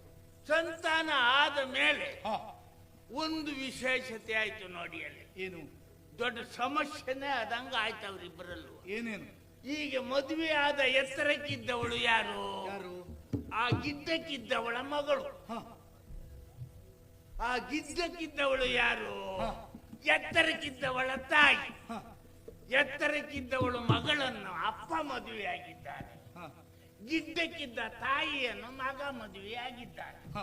ಅವರಿಗೆ ಆದ ಸಂತಾನದಲ್ಲಿ ಅವರು ಯಾವ ತರದ ಭಾವನೆಯಿಂದ ಕರೆಯಬೇಕು? ಪುಣ್ಯಾತ್ಮ ನಾರಾಯಣ. ಎಂತ ಜಟಿಲವಾದ ಪ್ರಶ್ನೆಯನ್ನು ಕೇಳಿಬಿಟ್ಟ ನೀನು. ಇದ್ನಿ ಅವನಿಗೆ ಕರೆದು ಕೇಳಿದ್ರೆ ಗೊತ್ತಾಗ್ತದೆ. ನಿನ್ನನ್ನ ಯಾವ್ದಾದ್ರು ಒಂದು ಬಾವಿಯಲ್ಲಿ ಹಚ್ಚಬೇಕು, ಹೌದಾ? ಇಲ್ಲದೆ ಇದ್ರೆ ಯಾವ್ದಾದ್ರು ಕೇರಿಯಲ್ಲಿ ಬಿಡಬೇಕು. ಇಲ್ಲ ಇಲ್ದಿರ ಬಾವಿ ಕೆರೆಯಲ್ಲಿ ಬಿಟ್ಟರು ಆಗ್ತದೆ. ಅಲ್ಲ, ಅದಕ್ಕೆ ಹೇಳಿದ್ದು, ಅಲ್ಲಿ ಅದಕ್ಕೆ ಹೇಳಿದ್ದು. ಯಾಕೆ ಹಾ. ನಿನ್ನ ಪ್ರಶ್ನೆ ಎಂತ ಪ್ರಶ್ನೆ? ಹಾ. ಮಗಳನ್ನ ಮದುವೆಯಾದ ಅಪ್ಪನಿಗೆ, ಅಪ್ಪನಿಗೆ, ತಾಯಿಯನ್ನ ಮದುವೆಯಾದ ಮಗನಿಗೆ ಮಗನಿಗೆ, ಹುಟ್ಟಿದ ಸಂತಾನಕ್ಕೆ ಇರುವ ಸಂಬಂಧ ಏನು? ಏನು ಪ್ರಶ್ನೆ ಕೇಳುವ ಕ್ರಮ ಹೀಗುಂಟಂತೆ. ಪಾಠಶಾಲೆಯಲ್ಲಿ ಅಧ್ಯಾಪಕರು ಪ್ರಶ್ನೆಯನ್ನು ಕೇಳಿದ ಮಕ್ಕಳಿಗೆ ಹೇಳುವುದುಂಟಂತೆ, ಉತ್ತರ ಗೊತ್ತಿಲ್ಲದೆ ಇದ್ರೆ. ಏನು ಇದು ಹಿಂದಿನ ಪಾಠದಲ್ಲಿ ಬಂದಿತ್ತು, ನಾನು ಪಾಠ ಮಾಡುವಾಗ ಏನು ಕತ್ತ ಕಾಯ್ತಿದ್ಯಾ ನೀನು ಅಂತ. ಮತ್ತೆ ಕೆಲವರು ಹೇಳುವುದುಂಟಂತ, ಇದು ಮುಂದಿನ ಪಾಠದಲ್ಲಿ ಬರುವುದಕ್ಕುಂಟು, ಈಗ ಸುಮ್ಮನೆ ಕುಳಿತುಕೋ ಅಂತ. ಇನ್ನು ಕೆಲವರು ಹೇಳುವುದುಂಟಂತೆ, ಇಷ್ಟು ಸಣ್ಣ ಪ್ರಶ್ನೆಗೆ ನಾನು ಉತ್ತರ ಕೊಡುವುದ? ತರಗತಿಯಲ್ಲಿದ್ದವರಿಗೆಲ್ಲರಿಗೂ ಕೇಳುವುದು, ಯಾರು ಉತ್ತರ ಹೇಳುವುದಿಲ್ವಾ? ನಾಳೆ ನೀವೇ ನೋಡ್ಕೊಂಡು ಬನ್ನಿ ಅಂತ ಹೇಳುದು. ಅದು ಗುರುಗಳಿಗೆ ಗೊತ್ತಿರ್ತದೆ, ಬಾಕಿದ್ದವರಿಗೆ ಗೊತ್ತಿಲ್ಲ. ಆದ್ರೆ ಆ ಕ್ರಮದ ಪಾಠಕ್ಕೆ ಬಂದವನಲ್ಲ. ಉತ್ತರ ಗೊತ್ತಿದ್ದರೆ ಗೊತ್ತಿರುವ ಉತ್ತರವನ್ನ ಹೇಳುವುದು, ಇಲ್ಲವಾದರೆ ಗೊತ್ತಾದಾಗ ಉತ್ತರವನ್ನ ಹೇಳುವುದು. ಯಾವ ಕಾರಣಕ್ಕೂ ಸುಳ್ಳು ಹೇಳುವುದಿಲ್ಲ. ಪ್ರಶ್ನೆಯ ಸ್ವರೂಪದಲ್ಲಿ ಈಗೊಂದು ಕ್ರಮ ಉಂಟು. ಏನು? ಕೆಲವು ಪ್ರಶ್ನೆಗಳು ಉತ್ತರವಿರುವ ಪ್ರಶ್ನೆಗಳು, ಕೆಲವು ಪ್ರಶ್ನೆಗಳು ಉತ್ತರವಿಲ್ಲದ ಪ್ರಶ್ನೆಗಳು, ಮತ್ತೆ ಕೆಲವು ಪ್ರಶ್ನೆಗಳು ಉತ್ತರಿಸಲಾರದ ಪ್ರಶ್ನೆಗಳು, ಮತ್ತೆ ಕೆಲವು ಪ್ರಶ್ನೆಗಳು ಉತ್ತರಿಸಬಾರದ ಪ್ರಶ್ನೆಗಳು. ಮಯೂರ ಸಿಂಹಾಸನ ವಿಷ್ಟರನಾದ, ನೈತಿಕತೆಯ ತಳಪಾಯದ ಮೇಲೆ ಬದುಕಿದ, ಗಂಡ ಸತ್ತ ಹೆಂಡತಿಯನ್ನು ಮದುವೆಯಾಗುವ ಒಬ್ಬಾತನ ಕುರಿತಂತೆ, ಆ ಗಂಡ ಸತ್ತವಳ ಮಗಳ ಮದುವೆಯಾಗುವ ಇನ್ನೊಬ್ಬನ ಕುರಿತಂತೆ, ಅಂತಹ ಸಂತಾನದ ಸಂಬಂಧವನ್ನು ನಿರ್ಣಯಿಸುವುದಕ್ಕೆ ವಿಕ್ರಮಾದಿತ್ಯ ತೊಡಗಿದ ಅಂತಾದ್ರೆ ಆ ಮಯೂರ ಸಿಂಹಾಸನದ ಗೌರವಕ್ಕೆ ಧಕ್ಕೆ ಬಂದ ಹಾಗೆ. ಹಾಗಾಗಿ ಇದು ಉತ್ತರಿಸಬಾರದ ಪ್ರಶ್ನೆಯಾಗಿರುವುದರಿಂದ ನಿನ್ನ ಪ್ರಶ್ನೆಗೆ ನಿರುತ್ತರ. ಘನಮಹಿಮನಿವನಿಂದು ಘನಮಹಿಮನಿವನಿಂದು ಬೇತಾಳನು ನಯದಿ ಹೇಳಿದನು.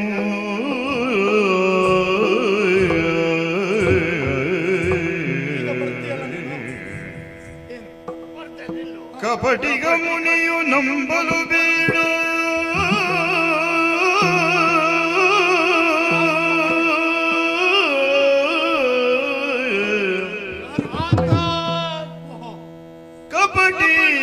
ಮುನಿಯನು ನಂಬಬೇಡ. ಕೊಂದಿವನು ಜನಪನೂರ್ವರಿಗೊಂದು ಕಡಿಮೆ, ಕೊಂದಿವನು ಜನಪ ನೂರಿಗೊಂದು ಕಡಿಮೆ.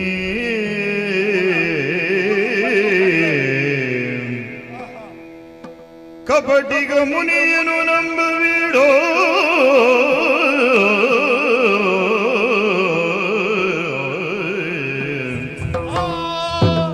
ಕಪಟಿ ಮುನಿಯನು ನಂಬಬೇಡ ಜನಪ.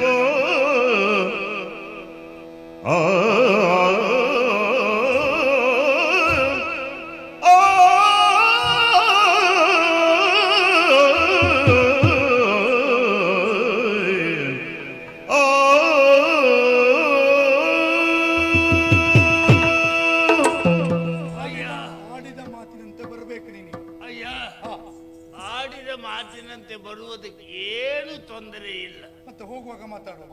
ಆದ್ರೆ ನೀನು ಸಾಮಾನ್ಯದವ ಅಲ್ಲ ಅಂತ ಈಗ ನನಗೆ ಅರ್ಥ ಆಯ್ತು. ಏನು?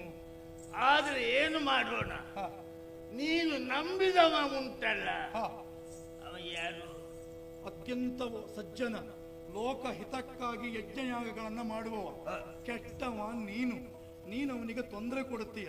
ಆದ್ದರಿಂದ ಎಳೆದುಕೊಂಡು ಹೋಗುವುದಕ್ಕೆ ಬಂದಿದ್ದೇನೆ ನಾನು. ಓಹೋ, ಅವ ಇಷ್ಟೆಲ್ಲ ಮಾಡುವವ ಒಳ್ಳೆಯ ವ್ಯಕ್ತಿ ಅಂತ ಮಾಡಿಕೊಂಡ್ಯ?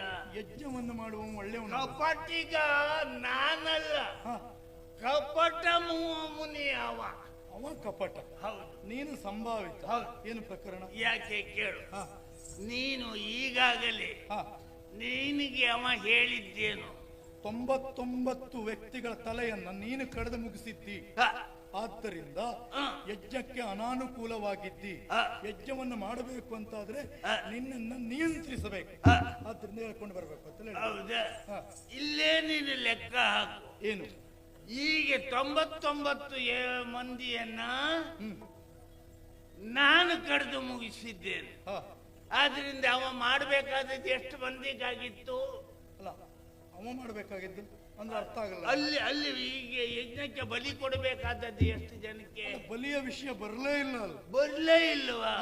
ತಲೆ ಕಡ್ದಿದ್ದಾನೆ ಅಂದ ಆದ್ಮೇಲೆ ಅದು ಬಲಿ ಕೊಟ್ಟ ಹಾಗೆ ಅಲ್ವಾ? ನೀನು ಕಡ್ದಿದ್ದು ಯಜ್ಞಕ್ಕೆ ತೊಂದರೆ ಕೊಟ್ಟಿದ್ದಿ ಅಂತ ಅವನು ಹೇಳು ಅಲ್ವಾ?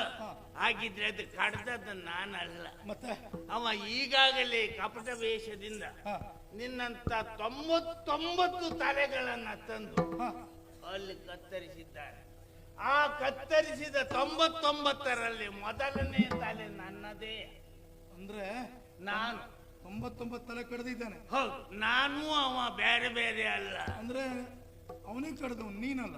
ನಾನು ಕಡ್ದದ್ದಲ್ಲ, ನಾನು ಅವ ಬೇರೆ ಬೇರೆನೂ ಅಲ್ಲ.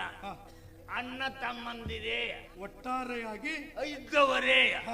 ಒಂದು ಕಾಲದಲ್ಲಿ ಒಂದು ರಾಜ್ಯದ ಅಧಿಕಾರವನ್ನು ಹೊತ್ತವರೇ ನಾವು. ಆದ್ರೆ ಯಾವುದೋ ಒಂದು ವಿಷಯವಾಗಿ ನಮ್ಮ ರಾಜ್ಯಕ್ಕೆ ಅನಾನುಕೂಲತೆ ಆಗಿ ಹೋಯಿತು. ಅಲ್ಲಿಂದ ಹೊರಗೆ ಹೋಗುವಂತ ಸಂದರ್ಭ ನಮ್ದು ಬಂತು. ಅಷ್ಟರ ಒಳಗೆ ಕಾನನವನ್ನ ಸೇರಿದ್ವಿ. ಕಾನನವನ್ನು ಸೇರಿದವಾಗ ಈ ದೇವಿ ಆಲಯ ಕಂಡಿವಿ. ಕಂಡಾವಾಗ ಅದರ ಈಚೆ ಕಡೆಗೆ ಒಂದು ಶಿಲಾಶಾಸನ ಇತ್ತು. ಏನು? ಈ ದೇವಿಗೆ 100 ಜನ ಯೋಗ್ಯತಾವಂತ ಅಥವಾ ರಾಜಕುಮಾರರ ತಲೆಯನ್ನು ಕರೆದು ಉರುಳಿಸಿದರೆ, ದೇವಿ ಎದುರುಗಡೆಯಲ್ಲಿ ಉರುಳಿಸಿದರೆ ದೇವಿ ಒಲಿತಾಳೆ. ಮತ್ತೆ ಬೇಕಾದುದೆಲ್ಲವನ್ನು ಸಿರಿ ಸಂಪತ್ತು, ದವಸ ಧಾನ್ಯ, ರಾಜ್ಯ ಕೋಶ ಎಲ್ಲವೂ ದೊರಕುತ್ತದೆ ಎನ್ನುವ ಹಾಗೆ ಅದರಲ್ಲಿ ಬರೆದಿತ್ತು. ಅಂದ್ರೆ ಈಗ 99 ಕಳೆದಿದ್ದಾನೆ, ಇನ್ನೊಂದು ತಲೆ ಬೇಕು. ಆ ತಲೆಗೋಸ್ಕರವಾಗಿ ಆಯ್ಕೆ ಯಾರು? ಆಯ್ಕೆ ಈಗ 99 ತಲೆ ಆದ ಮೇಲೆ ಹೇಳಿದ್ದೇನು?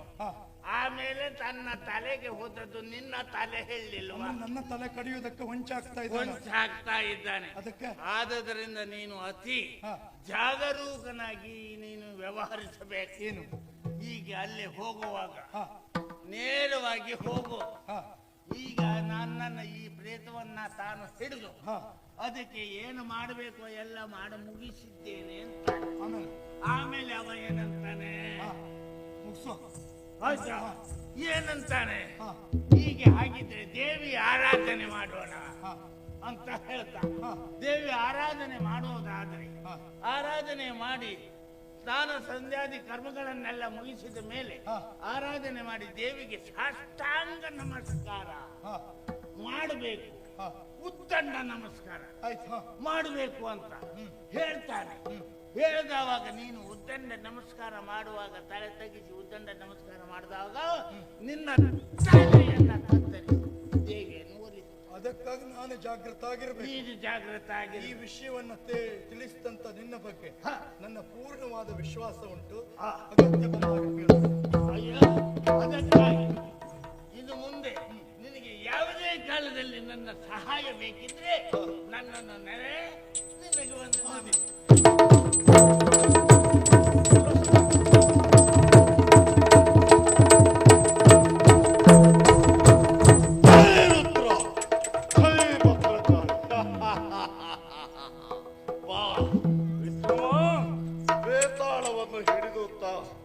ಬಲಿ ಕೊಡುತ್ತೇನೆ. ನಿಮ್ಮಿಬ್ಬರನ್ನೂ ಈರುಳು ಬಲಿ ಕೊಟ್ಟು ನಾನಾಗುತ್ತೇನೆ ಮಹಾಕಪಾಲ. ಇನ್ನು ಮುಂದೆ ನಾನೇ ಮಹಾಕಪಾಲ.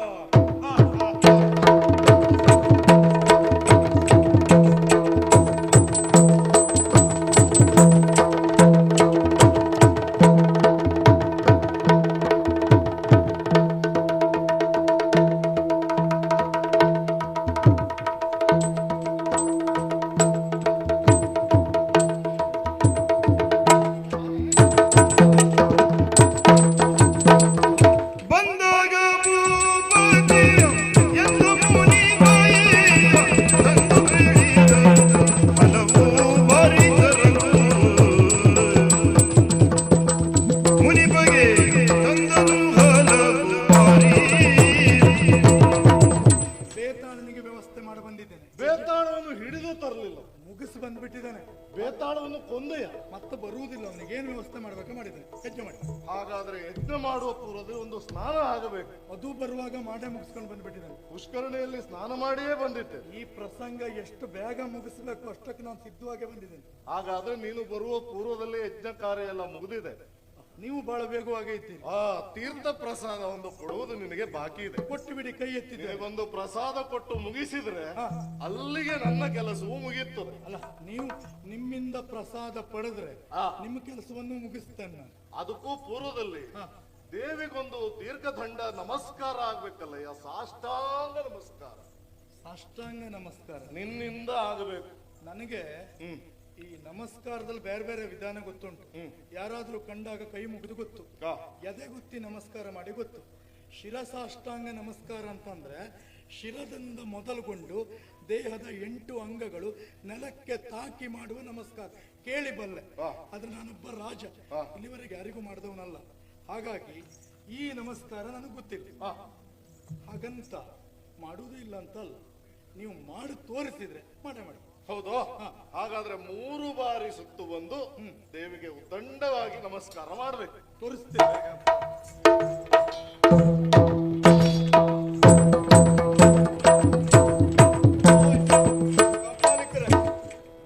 ಅಲ್ಲ, ನೀವು ಸುತ್ತಾಗ್ತಾ ಇದ್ದೀರಿ, 3 ಬಾರಿ ಸುತ್ತು ಬಂದು ನಮಸ್ಕಾರ ಮಾಡಬೇಕು. ಹೌದು. ಕಟ್ಗ ಕೊಡಿ. ಕತ್ತಿ ಸುತ್ತಾಕುವುದಕ್ಕೆ ಕಟ್ಗ ಯಾಕೆ? ಕಟ್ಗ ಅಲ್ಲ, ಯಾಕೆ ನಿಮ್ದೇ ಕಟ್ಗ. ಸರಿಯಾದದ್ದು ನಿನ್ನ ಕೈಯಲ್ಲಿದ್ರೆ ಸರಿ. ಅಲ್ಲ, ನಿಮ್ಮದೇ ಕಟ್ಗ, ಆಮೇಲೆ ನಿಮಗೆ ಕೊಡುವ ಇದನ್ನು ಸರಿಯಾಗಿ ನೋಡಿಕೋ. ಜೈ ಕಾಳಿ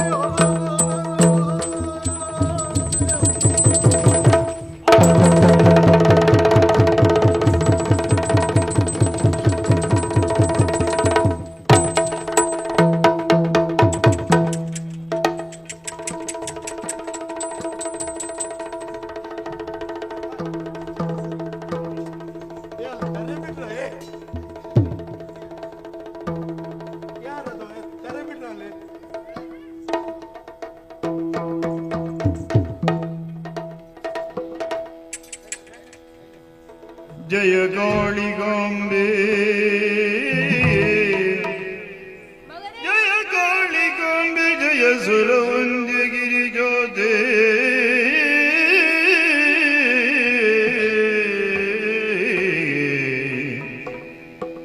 ಜಯ ಜನಾರ್ಧನಿ ದುರ್ಗೆ,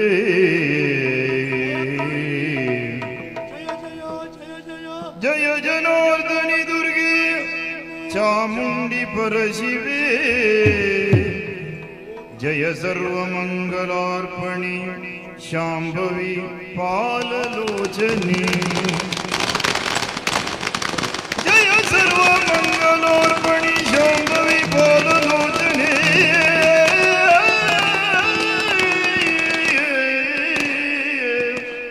ಶರಣು ಶರಣು ಶರಣು ಎನ್ನಲು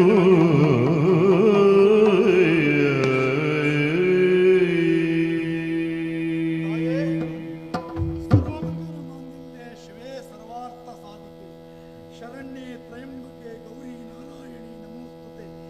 ಯಾ ದೇವಿ ಸರ್ವಭೂತೇಷು ಶಕ್ತಿ ರೂಪೇಣ ಸಂಸ್ಥಿತ, ನಮಸ್ತಸ್ಮೈ ನಮಸ್ತಸ್ಯೈ ನಮಸ್ತಸ್ಯೈ ನಮೋ ನಮಃ. ನಿತ್ಯ ಶುದ್ಧ ಬುದ್ಧ ಮುಕ್ತ ಸನಾತನ ಸರ್ವಜ್ಞ ಸರ್ವಶಕ್ತ ಸರ್ವವ್ಯಾಪಿ ನಿರ್ವಿಕಾರ ನಿರ್ವಿಕಲ್ಪ ನಿರಂಜನ ನಿರ್ಗುಣ ನಿರಾಕಾರ ನಿರಾಲಂಬ ಸಚ್ಚಿದಾನಂದ ಮಂಜು ಸ್ವರೂಪಳಾದ ಮಹಾಮಾತೆಯೇ ಮೈದೋರಿದೆಯ ಜಯ ಜಯ ಜಯ ಜಯ. ಧರಣೀಪತಿ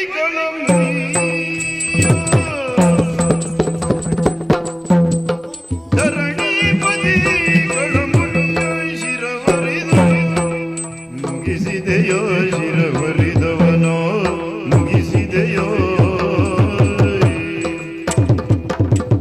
ಧರಣಿಗತಿ ಸುಖ ಸಮೃದ್ಧಿಗೊಳಿಸುತ್ತ ನೆರೆ ಸಂತೋಷಿಪವರ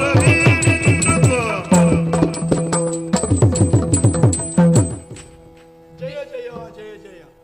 ವಿಕ್ರಮಾದಿತ್ಯ, ಅಮ್ಮ, ದುಷ್ಟ ಮುನಿಯ ತಲೆಯನ್ನು ಕಡೆದು ಹಾ, ಸಂಹಾರ ಮಾಡಿದ್ದರಿಂದ ಮುಂಬರುವ ಅನಾಹುತವನ್ನು ತಡೆದಿದ್ದೀಯ. ಓಹೋ, ಜಯ ಜನನಿ ಮಹಾಮಾಯೆ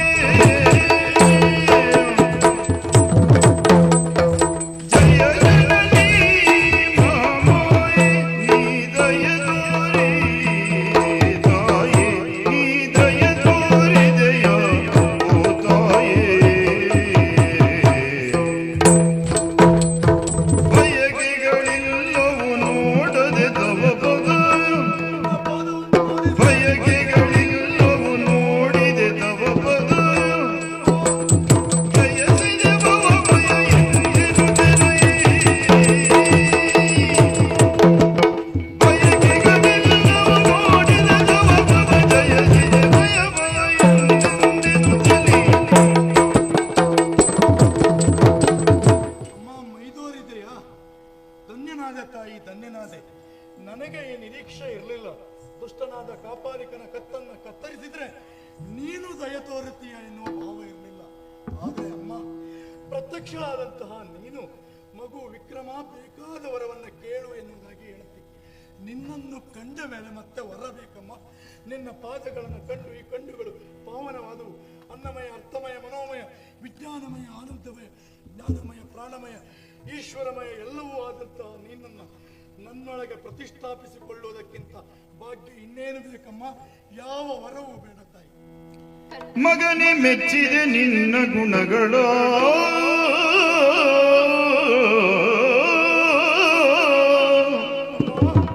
ಮಗನೇ ಮೆಚ್ಚಿದೆ ನಿನ್ನ ಗುಣಗಳು, ನಗಹರಂಗಣಿಯಾಗಿ ಭುವಿಯನು, ನಗಹರಂಗಣಿಯಾಗಿ ಭುವಿಯನು ಸಗದಿ ಸಾಸಿರ ಕಾಲವಾಳೆಂದರಸಿ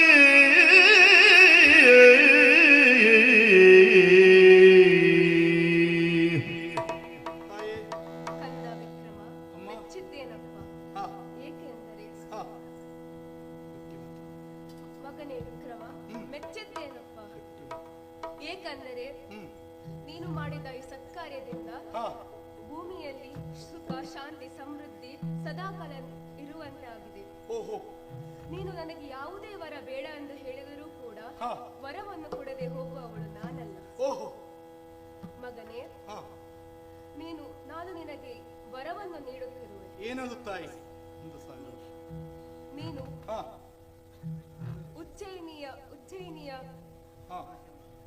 ನೀನು ಉಜ್ಜಯಿನಿಯ ಮಯೂರ ಸಿಂಹಾಸನದಲ್ಲಿ 1000 ವರ್ಷಗಳ ಕಾಲ ಕುಳಿತು ಆಳು ಮಗನೇ. ಅಮ್ಮ, 1000 ವರ್ಷಗಳನ್ನು ನಾನು ಆಳಬೇಕು ತಾಯಿ.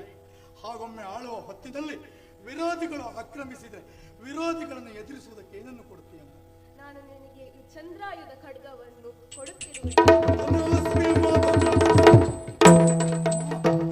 ವರವನ್ನು ನಾನು ಕೇಳಲಿಲ್ಲ, ಆದ್ರೆ ನೀನಾಗಿ ಅನುಗ್ರಹಿಸಿದೆ. ಚಂದ್ರಾಯುಧವನ್ನು ನೀಡಿದೆ ಅಮ್ಮ. ಆದ್ರೆ ಅಮ್ಮ, ಈ ಸಂದರ್ಭದಲ್ಲಿ ನಾನೇನನ್ನು ಮಾಡಬೇಕು ಎನ್ನುವ ನಿರ್ದೇಶನವನ್ನು ಕೊಟ್ಟರೆ ಮಾಡುವುದಕ್ಕೆ ಸಿದ್ಧನೇ. ಮಗನೇ, ಒಂದು ಮಾತನ್ನು ಸದಾ ನೆನಪಿನಲ್ಲಿಟ್ಟುಕೋ. ಏನಮ್ಮ? ಪ್ರತಿ ವರ್ಷವೂ ನವರಾತ್ರಿಯ ಕಾರ್ಯಕ್ರಮವನ್ನು ಅತ್ಯಂತ ವಿಜೃಂಭಣೆಯಿಂದ ಆಚರಿಸು. ನಿನಗೆ ಯಾವುದಾದರೂ ಬಾಧೆಯು ಬಂದರೆ ಬೇತಾಳನು ಸದಾ ನಿನ್ನ ಬೆನ್ನಲ್ಲಿಯೇ ಇರುತ್ತಾನೆ. ನಿನಗೂ ಮತ್ತು ನಿನ್ನವರಿಗೆಲ್ಲರಿಗೂ ಒಳಿತಾಗಲಿ. ಜಯ ಜಯ ಜಯ ಜಯ ಜಯ ಜಯ ವಿಜಯ್.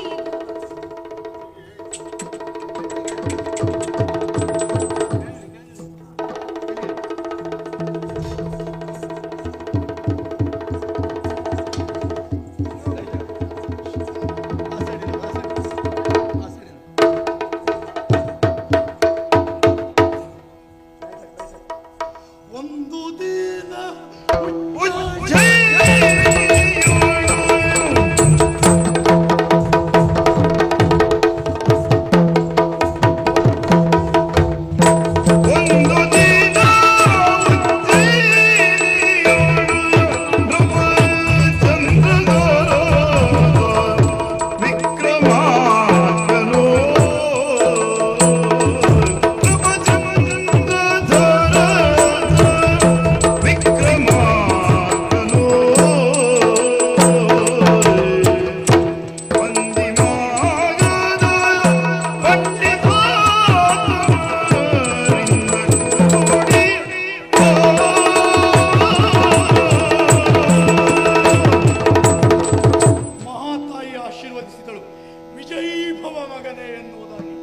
ಚಂದ್ರಾಯುಧವನ್ನು ಇತ್ತಳು. 1000 ವರ್ಷಗಳವರೆಗೆ ರಾಜ್ಯಭಾರವನ್ನು ಮಾಡು. ಅಗತ್ಯ ಬಿದ್ದಾಗ ನನ್ನನ್ನು ಸ್ಮರಿಸಿಕೋ, ಬೇತಾಳ ನಿನ್ನ ಜೊತೆಗಿರುತ್ತಾನೆ ಎನ್ನುವುದಾಗಿ ಹೇಳಿದಳು. ನೇರವಾಗಿ ಉಜ್ಜಯಿನಿಗೆ ಬಂದೆ. ನನ್ನ ತಮ್ಮನು ಮಂತ್ರಿಯೂ ಆದ ಬಟ್ಟಿಯಲ್ಲಿ ವಿಷಯವನ್ನು ಅರುಹಿದೆ. ಬುದ್ಧಿವಂತನಾದ ಬಟ್ಟಿ ಹೇಳಿದ, ಅಣ್ಣ, 6 ತಿಂಗಳುಗಳ ಕಾಲ ನೀನು ರಾಜ್ಯ ಸಂಚಾರವನ್ನು ಮಾಡು. ಇನ್ನು 6 ತಿಂಗಳುಗಳ ಕಾಲ ಮಯೂರ ಸಿಂಹಾಸನವನ್ನು ಏರಿ ಆಳು. ಮತ್ತೆ 500 ವರ್ಷಗಳ ಕಾಲ ನೀನು ಮತ್ತೆ ದೇಶ ಸಂಚಾರವನ್ನು ಮಾಡು. ಮತ್ತೆ 500 ವರ್ಷಗಳ ಕಾಲ ಉಜ್ಜಯಿನಿಯ ಸಿಂಹವಿಷ್ಟರವನ್ನು ಏರು. ಹೀಗೆ 1000 ವರ್ಷಗಳ ನನ್ನ ಆಯುಷ್ಯವನ್ನ 2000 ವರ್ಷಗಳನ್ನು ನನ್ನ ತಮ್ಮ ಭಟ್ಟಿ ಸಹಕರಿಸಿದ. ಸರಿ, ಉಜ್ಜಯಿನಿಯ ಸಿಂಹಾಷ್ಟರವನ್ನು ಏರಿ ಆಳಿ ಅನುಭವಿಸುತ್ತಾ ಬಂದಿದ್ದೇನೆ. ಹೋಗುವಾಗ ಅಮ್ಮ ಹೇಳಿದ್ಲಿಲ್ಲ, ನವರಾತ್ರಿಯ ಉತ್ಸವವನ್ನು ತಪ್ಪದೆ ವಿಶೇಷವಾಗಿ ಆಚರಿಸು ಎನ್ನುವುದಾಗಿ. ಅಮ್ಮನ ಮಾತನ್ನು ಮೀರುವುದಕ್ಕೆ ಸಾಧ್ಯ ಇಲ್ಲ. ಹಾಗಾಗಿ ಪ್ರತಿ ವರ್ಷವೂ ನವರಾತ್ರಿ ಉತ್ಸವವನ್ನು ಅತ್ಯಂತ ವಿಜೃಂಭಣೆಯಿಂದ ಆಚರಿಸುತ್ತಲೇ ಬಂದವನು. ಇಂದೀಗ ನವರಾತ್ರಿಯ ಕಟ್ಟ ಕಡೆಯ ಮಹಾನವಮಿಯ ದಿನ. ಈ ವರ್ಷದ ವಿಶೇಷವೇ ಹಾಗೆ. 9 ಗ್ರಹಗಳ ಕುರಿತಾಗಿ ಪ್ರವಚನವನ್ನು ಏರ್ಪಡಿಸಿದವನು ನಾನು. ಒಂದೊಂದು ದಿನ ಒಂದೊಂದು ಗ್ರಹದ ಕುರಿತಂತೆ ಪ್ರವಚನ ಕಾರ್ಯ ನಡೆದಿದೆ. ಇದೀಗಾಗಲೇ 8 ಗ್ರಹಗಳ ಪ್ರವಚನ ಕಾರ್ಯ ಮುಕ್ತಾಯಗೊಂಡಿದೆ. ಮಹಾನವಮಿಯ ದಿನದಂದು ಗ್ರಹಗಳಲ್ಲಿ ಒಬ್ಬನಾದ ಶನಿಯ ಕುರಿತಂತೆ